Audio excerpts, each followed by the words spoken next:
आदाब, मैं हूं अरीबा खान और आप देख रहे हैं मैं मीडिया का सीमांचल बुलेटिन।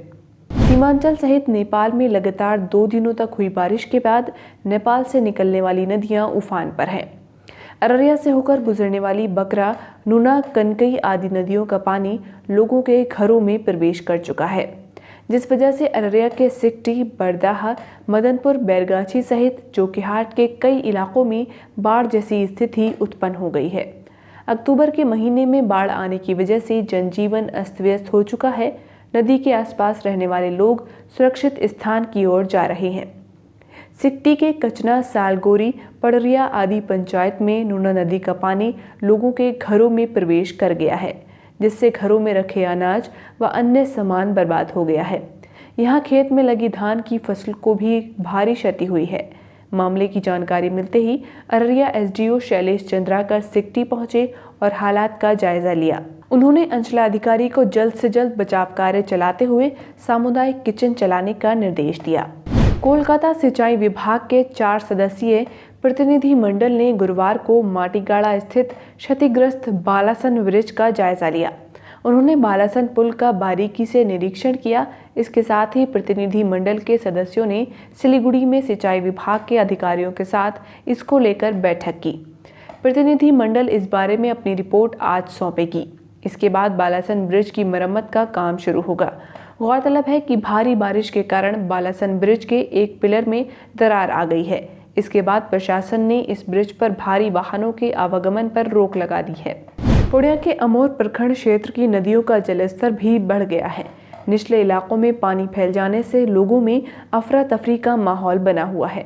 जानकारी के अनुसार परमान नदी में जलस्तर बढ़ जाने के कारण केरिया, मीनापुर, शादीपुर, सोनापुर, बादटोला, गेरिया, रसेली, कदगमा, बिजलया, परसराई, कोचका, पथलकूड़ा, सिंघिया, संथाल टोली, ढरिया, पलसा व बैलगाछी के नीचे के इलाकों में पानी फैलने लगा है।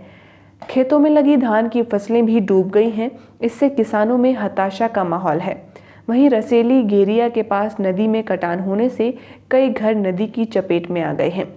वहीं मंगलपुर के पास कटान होने से शर्मा टोली व आंगनबाड़ी केंद्र सहित प्रधानमंत्री सड़क योजना से बनी पक्की सड़क भी कटाव की चपेट में आ गई है। बिजलिया, कदगवा, बनगवा, हजरिया के पास परमान नदी में कटान होने से कई घर नदी की चपेट में आ गए हैं।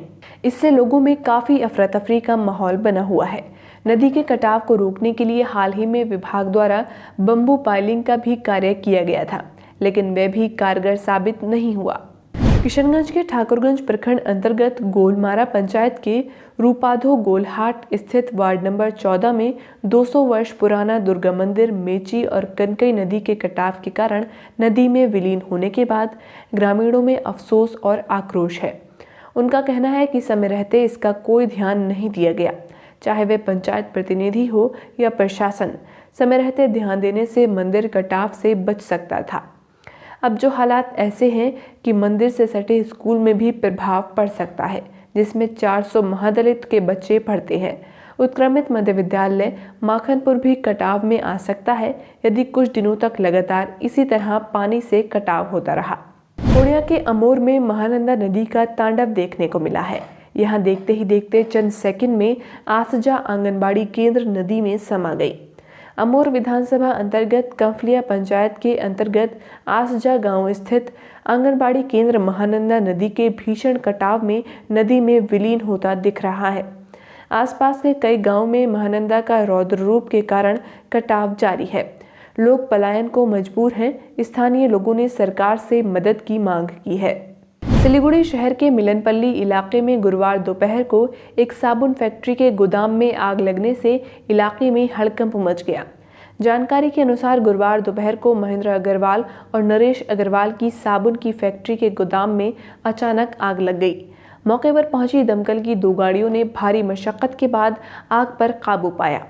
बताया जाता है कि पूरे गोदाम में बड़े पैमाने पर कपड़ा मौजूद होने से आग तेजी से आसपास फैल गई। हालांकि दमकल कर्मियों ने समय रहते आग पर काबू पा लिया और आग को आसपास फैलने से रोक दिया गया। आग लगने के कारणों का पता नहीं चल पाया है। आग में किसी के हताहत होने की भी खबर नहीं है। अररिया शहर के वर्मासेल पेट्रोल पंप के समीप गुरुवार अहले सुबह 8 प्रेस का ग्रिल तोड़कर चोर कंप्यूटर व अन्य सामग्री उड़ा ले गए।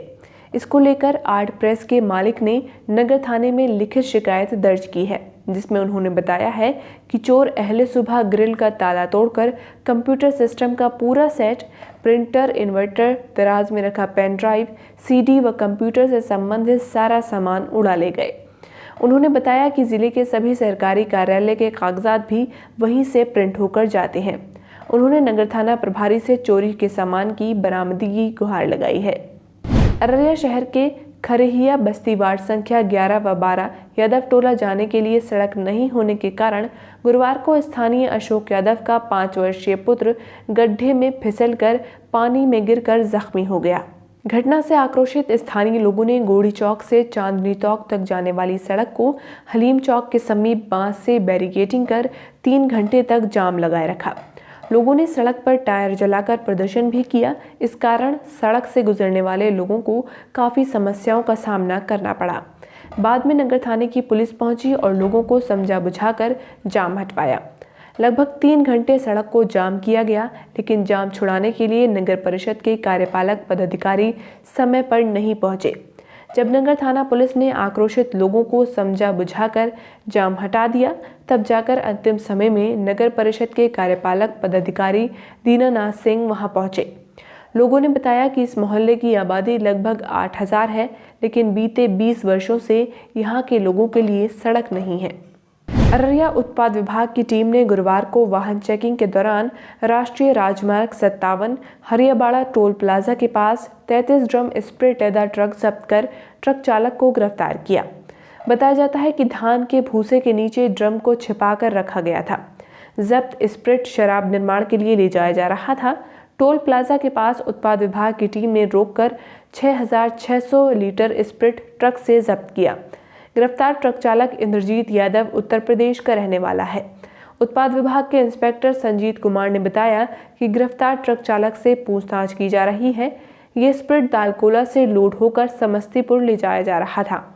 उत्पाद विभाग की टीम ये पता लगा रही है कि इसमें कौन कौन शामिल है। किशनगंज में पिछले 2 दिनों तक हुई लगातार बारिश से कई इलाकों में बाढ़ जैसे हालात उत्पन्न हो गए हैं और बड़ी आबादी प्रभावित हुई है। कई एकड़ कृषि योग्य भूमि नदी के कटाव की भेंट चढ़ गई। बाढ़ प्रभावित लोगों को सरकार से कोई राहत नहीं मिली है। उक्त बातें राजद जिलाध्यक्ष सरवर आलम ने प्रेस वार्ता में कही। राजद जिलाध्यक्ष सरवर आलम ने बताया कि बाढ़ की वजह से धान की लगी फसल और खेतों में काट कर रखी फसल पूरी तरह खराब हो गई। प्रशासन को फसल क्षति का सर्वे कराना चाहिए। उन्होंने जिला प्रशासन से मांग की कि प्रशासन जांच कमेटी बनाकर बाढ़ से हुए नुकसान का आकलन करे और जल्द से जल्द प्रभावित लोगों को मुआवजा दे। उन्होंने कहा कि अगर जल्द से जल्द बाढ़ प्रभावित लोगों और किसानों को मुआवजा नहीं मिला तो राजद जिला इकाई जन आंदोलन करेगी। इस अवसर पर वरीय राजद नेता उस्मान गनी ने कहा कि जिला प्रशासन को तत्काल राहत सामग्री बांटना चाहिए, साथ ही फसल और मकान की जो क्षति हुई है उसका मुआवजा देना चाहिए। राजद जिला प्रवक्ता देवन यादव ने कहा कि लगातार हुई बारिश की वजह से लोगों में हाहाकार मचा हुआ है। प्रशासन अगर फसल क्षति का सर्वे कराकर मुआवजा नहीं देती है तो राजद सड़कों पर उतरकर प्रदर्शन करेगी। असम में आंधी और बारिश से सीमांचल में फसलों की तबाही पर उमेश कुमार राय की एक विस्तृत रिपोर्ट आप हमारी वेबसाइट memedia.in पर पढ़ सकते हैं और इसका वीडियो आप हमारे YouTube चैनल और Facebook पेज पर देख सकते हैं। आज के लिए इतना ही। सीमांचल की बड़ी खबरों को और विस्तार से पढ़ने के लिए आप हमारी वेबसाइट memedia.in पर जा सकते हैं। आज आपके बीच इन खबरों को लाने वाले हमारे साथी हैं महराज खान, सैयद शादाब और रविंद्र यादव।